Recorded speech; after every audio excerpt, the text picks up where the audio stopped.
బైబిల్లో ప్రభువు లూకాసు వార్త 6వ అధ్యాయం 41వ వచనంలో నీవు నీ కంటిలో ఉన్న దూలం ఎంచక నీ సహోదరుని కంటిలో ఉన్న నలుసును చూడనేలా అంటూ వేషధారులను ఉద్దేశించి మాట్లాడుతున్నాడు.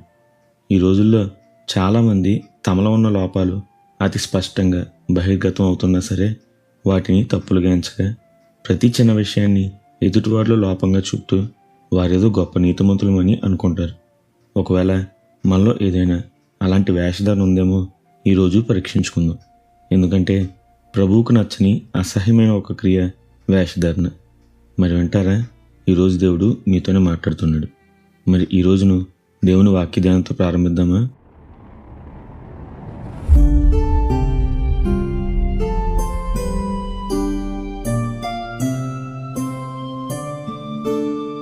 బైబిల్లో లవోదికీయ సంఘం గురించి మాట్లాడుతూ ప్రకటన గ్రంథం 3వ అధ్యాయం 16వ వచనంలో ప్రభువు అంటాడు, నీవు వెచ్చగానైనను చల్లగానైనా ఉండక నులివెచ్చగా ఉన్నావు గనుక నేను నిన్ను నా నోటి నుండి ఉమ్మివేయని ఉద్దేశించున్నాను అని. తెలుసా, ఇక్కడ వ్రాయబడిన ఈ చల్లగానైనా వెచ్చగానైనా లేని నులివెచ్చని స్థితి వేషధారణ అంటే. ఈ వేషధారులు పైకి భక్తి గలవారుగానే కనిపిస్తారు. నలుగురి మధ్య చాలా భక్తిగా నటిస్తారు. వీరి భక్తి అంతా ప్రజలను మెప్పించడానికే కానీ దేవునికి అనుకూలమైనది కాదు. అందుకే ఈ వేషధారణ అంటే ప్రభువుకు చాలా అసహ్యం.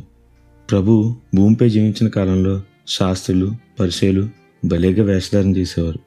అందుకే ఒకసారి మత్తయి సువార్త 23వ అధ్యాయం 24వ వచనంలో ప్రభువు వీరిని అందులైన మార్గదర్శకులారా, దోమ లేకుండానట్లు ఒడిగట్టి ఒంటెను మింగువారు మీరే అంటూ గద్దించాడు.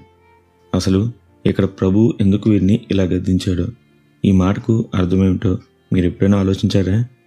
నిజానికి లేవీకాండం 11వ అధ్యాయం 42వ వచనంలో ఉన్న ఆజ్ఞ ప్రకారం దోమ అనేది ఒక అపవిత్రమైన ప్రాకే అనేక కాళ్ళు గల జీవి. దానిని తినడం ఇశ్రాయేలుకు నిషేధం. కావున ప్రభు అంటున్నాడు, ఓ వేషధారులరా, మీరు దోమ లేకుండా ఒంటెను భలేగా వాడకడతారు. కానీ లేవీకాండం 11వ అధ్యాయం 4వ వచనంలో ఒంటె నిషేధమైన జంతువు, దానిని మాత్రం అమాంతంగా మింగేస్తారు అంటున్నాడు. అంటే చిన్న చిన్న విషయాల గురించి అయితే చాలా చక్కగా ఆలోచిస్తున్నారు, పాటించేస్తున్నారు. కానీ పెద్ద పెద్ద విషయాలను మాత్రం అస్సలు పట్టించుకోవడం లేదు అని దీని అర్థం. అచ్చంగా ఇలానే వేషధారులు ఉంటారు. తమ కంటిలో ఓ పెద్ద దొంగనే ఉన్నా వీరు మాత్రం దానిని సరిచూసుకోక ఇతరుల కంటిలో నలుసులను లోపాలను ఎత్తి చూపుతారు. మరి ఈరోజు మీ సంగతి ఎలా ఉంది? ఓసారి పరీక్షించుకోండి. ఒకవేళ మీలో ఏమైనా వేషధారణ క్రియ ఉంటే విడిచి ప్రభు క్షమాపణను మార్గదర్శనాన్ని కోరండి. తప్పక దేవుడు మనందరికీ సహాయం చేస్తాడు. అట్టి గొప్ప ధన్యత, ప్రభువుకు ఇష్టలుగా ఉండే భాగ్యం దేవుడు మనందరికీ దయచేయనుగాక.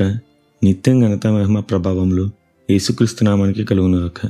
ఆమెన్. హల్లెలూయా.